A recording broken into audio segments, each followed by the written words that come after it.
नमस्कार बच्चों, स्वागत है आपका ज्योतिर्व एजुकेशन पर। आज हम पढ़ेंगे class 6 Hindi chapter number 8 Sattriya और बिहू नृत्य। तो चलिए शुरू करते हैं।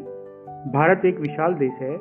इसकी रंग बिरंगी, सुंदर, प्राचीन और जीवन से भरी संस्कृति पूरी दुनिया में अनोखी है। भारत के प्रत्येक स्थान का नृत्य, संगीत, कला, खान पान, भाषा, पहनावा, रहन सहन के तरीके सब कुछ इतना मोहक है कि पूरी दुनिया के लोग भारत की ओर खींचे चले आते हैं। इस पाठ में भी एक परिवार एक दूसरे देश से भारत में आया है। आइए पढ़ते हैं वो कौन है, भारत में कहाँ से आए हैं और क्यों आए हैं। एंजेला लंदन के जाने माने इलाके केंजिंगटन में रहती थी। उसका स्कूल घर से दूर नहीं था। उसका कोई सगा भाई बहन भी नहीं था। उसे जेम्स और कीरा नाम के दोस्तों के साथ समय बिताना पसंद था। वे सब आपस में मिलकर कई काल्पनिक खेल खेला करते थे। उन्हें ऐसी कहानियों का पात्र बनने में मजा आता था जिनमें दूर दराज की दुनिया का जिक्र हो। एंजेला को हर उस कहानी से प्यार था जिसमें उसे ताजमहल, एफिल टावर या कोलोजियम की यात्रा पर जाना हो। उसे बिल्कुल अंदाजा नहीं था कि जल्दी ही यात्राओं की उसकी ये कहानियां सच साबित होने वाली हैं। एंजेला की मां एलेसेंड्रा एक डॉक्यूमेंट्री फिल्म निर्माता थी। उन्हें लंदन की ब्रिटिश अकादमी से असम की नृत्य परंपरा पर एक डॉक्यूमेंट्री बनाने के लिए वित्तीय मदद दी गई। पेचीदा बात यह थी कि उनके पास इस काम को पूरा करने के लिए सिर्फ 1 महीने का वक्त था। उन्होंने एंजेला के स्कूल से उसकी बसंत की छुट्टियों को 1 हफ्ते के लिए और बढ़ाने की अनुमति ले ली, जिससे एंजेला और उसके पिता ब्रायन भी उनके साथ जा सके। एंजेला बहुत जल्दबाजी में बनाई गई इस यात्रा की योजना से हैरान थी, पर उसकी मां समय से यह काम पूरा कर सके, इसलिए वे सभी जल्दी से तैयार हो गए। जब तक एंजेला कुछ समझ पाती तब तक वह लंदन से नई दिल्ली होते हुए गुवाहाटी की उड़ान पर थी। यात्रा के दौरान मां ने एंजेला को असम की खूबसूरती के बारे में कुछ बातें बताई। असम भारत के उत्तर पूर्वी क्षेत्र में है, जिसे अपने वन्य जीवन, रेशम और चाय के बागानों के लिए जाना जाता है। इसके साथ असम में नृत्य की भी एक समृद्ध परंपरा है। एलेसेंड्रा की डॉक्यूमेंट्री के केंद्र में असम के जनजीवन में नृत्य के महत्व को तलाशना था। वे जब यहाँ आ रहे थे तब अप्रैल का महीना चल रहा था। असम में यह नए साल का वक्त होता है। बच्चों इसको ध्यान से पढ़ना, इसके ऊपर क्वेश्चन आएंगे। वसंत के आने की खुशी में वे सभी एक त्योहार मनाते हैं जिसे बिहू कहा जाता है। एंजेला उसी रात इसे देखने के लिए जाने वाली थी। गुवाहाटी के एक होटल में सामान्य होने के बाद, सामान्य मतलब जब वो आए थे तो आराम करने के बाद जब वो फ्रेश हो जाते हैं, वे उसी शाम पास के एक गांव मंगल में गए। गांव पहुंचने पर मां ने एंजेला को बताया कि बिहू एक कृषि आधारित त्योहार है। भारत में जनसंख्या का एक बड़ा हिस्सा किसानों का है। असम में बिहू साल में 3 बार मनाया जाता है। बच्चे इसके ऊपर भी क्वेश्चन आएगा। सबसे पहले जब किसान बीज बोते हैं, फिर जब वे धान रोपते हैं और फिर जब खेतों से अनाज तैयार हो जाता है। एंजेला कार से उतरी। वहां आसपास उत्सव जैसा माहौल देखकर वह हतप्रभ मतलब आश्चर्यचकित थी। वहां एक बड़े से बरगद के पेड़ के नीचे मंच बनाया गया था। वह जगह लोगों से भरी हुई थी। एंजेला ने एक पेड़ के नीचे एक साथ इतने लोगों को पहले कभी नहीं देखा था। वहां खुले आसमान के नीचे लोगों के बीच बैठकर उसे ऐसा लग रहा था जैसे वह आश्चर्यजनक रूप से किसी टाइम मशीन में आकर बैठ गई हो। या क्या वह उस वक्त किसी सपने की दुनिया में थी?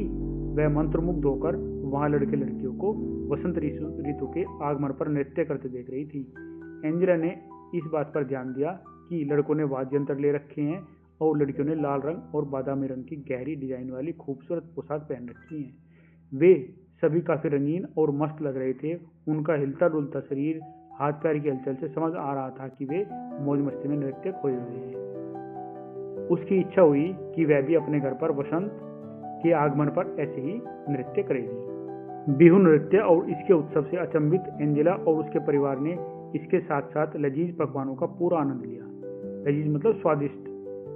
जब वे वापस लौटे तब मां ने एंजेला से पूछा कि उसे बिहू कैसा लगा। एंजेला के मन में कई तरह के विचार चल रहे थे। उसे अच्छा लगा कि इस उत्सव और नृत्य दोनों को बिहू कहा जाता है।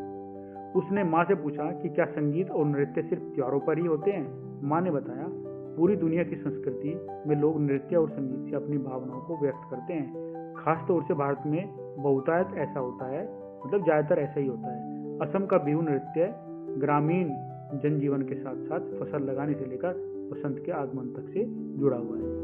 एंजेला की मां अगले कुछ दिन डॉक्यूमेंट्री के तथ्य जुटाने और साक्षात्कार मतलब इंटरव्यू लेने के में व्यस्त रही, बिजी रही। एंजेला ने काफी सारी बातों पर दूर से ही गौर किया, मतलब ध्यान दिया।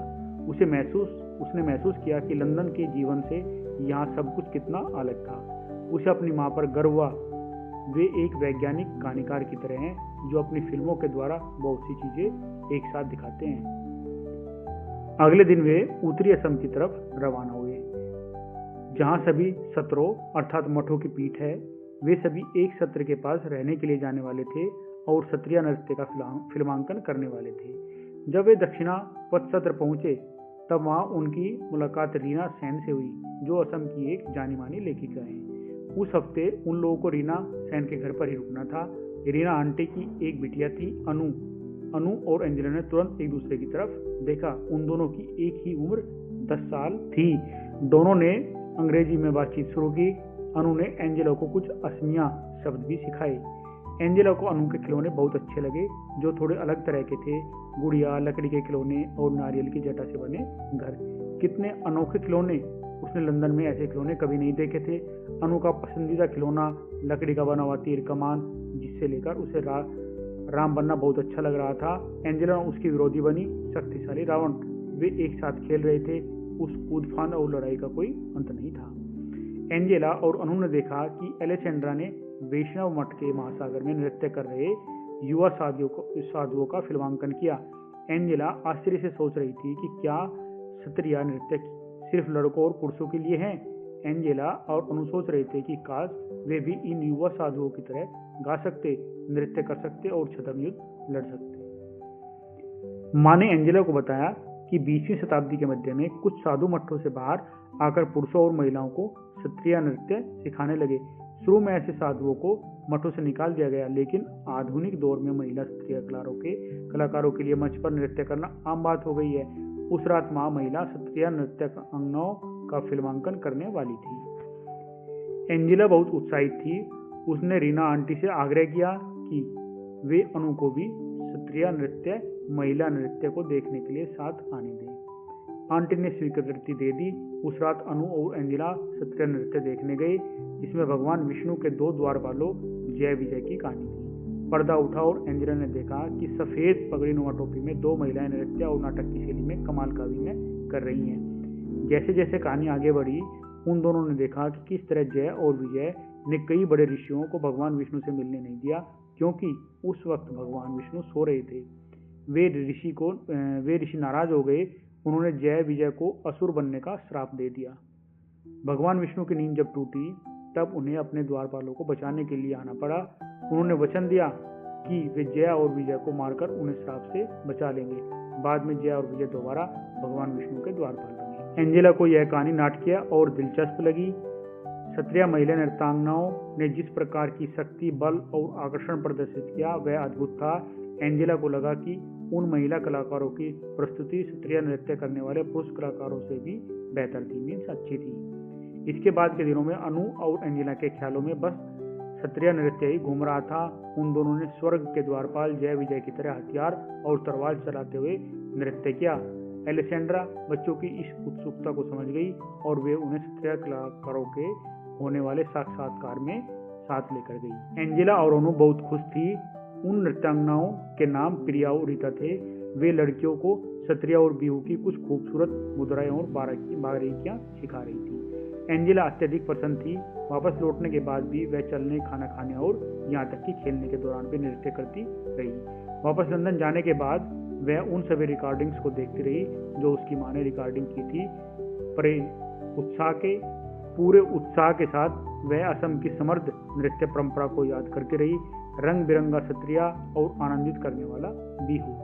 माँ उसकी गहरी रुचि को समझ गई और उन्होंने पापा के साथ मिलकर एंजेला के लिए असमी नृत्य का एक शानदार योजना तैयार की। एंजेला ने लंदन में अपनी कक्षा में स्वयं किए गए नृत्य की वीडियो रिकॉर्डिंग के साथ उसका प्रदर्शन किया। उसके सहपाठियों और शिक्षकों को यह बहुत पसंद आया। एंजेला इस बात से बहुत रोमांचित थी कि वह असम के खूबसूरत नृत्यों की झलक उन सभी को दिखा पाई। उसे बहुत अच्छा लग रहा था। माँ को भी हर बार ऐसे ही अच्छा लगता होगा जब वे कोई फिल्म बनाती होंगी। अब एंजेला के पास अपने लिए असम के नृत्यों, बिहू और सत्रिया के साथ अपना खुद का मनोरंजन था। जिसकी लेखिका है, उनका नाम है जय मेहता और जो उनका अनुवाद किया है वो किया है शिवेंद्र कुमार सिंह ने। लेखिका से परिचय। जय मेहता एक नृत्यांगना है, लेखिका हैं, शिक्षिका हैं और आप जैसे बच्चों की मित्र भी हैं, इसलिए तो वे इतनी सरलता से आपके लिए भारतीय नृत्यों की सुंदरता और बारीकियों के शब्दों में पिरो लेती हैं। इनका जन्म 1977 में हुआ। यह पाठ उनकी भारतीय नृत्य से जुड़ी एक पुस्तक नृत्य कथा से लिया गया है, जिसका हिंदी अनुवाद शिवेंद्र कुमार सिंह ने और चित्रांकन सुरभा नतालिया ने किया है। जय मेहता स्वयं भी ओडिसी नृत्य में पारंगत है और कई वर्षों से देश विदेश में नृत्य प्रस्तुतियां दे रही हैं। तो बच्चों, इस पाठ को यहीं पर कंप्लीट करते हैं। मैं उम्मीद करता हूँ कि आपको अच्छे से समझ में आया होगा। अगर आपको अच्छा लगा तो प्लीज़ चैनल को लाइक, शेयर और सब्सक्राइब करना, और इसके नेक्स्ट वीडियो में हम इसके क्वेश्चन आंसर करेंगे।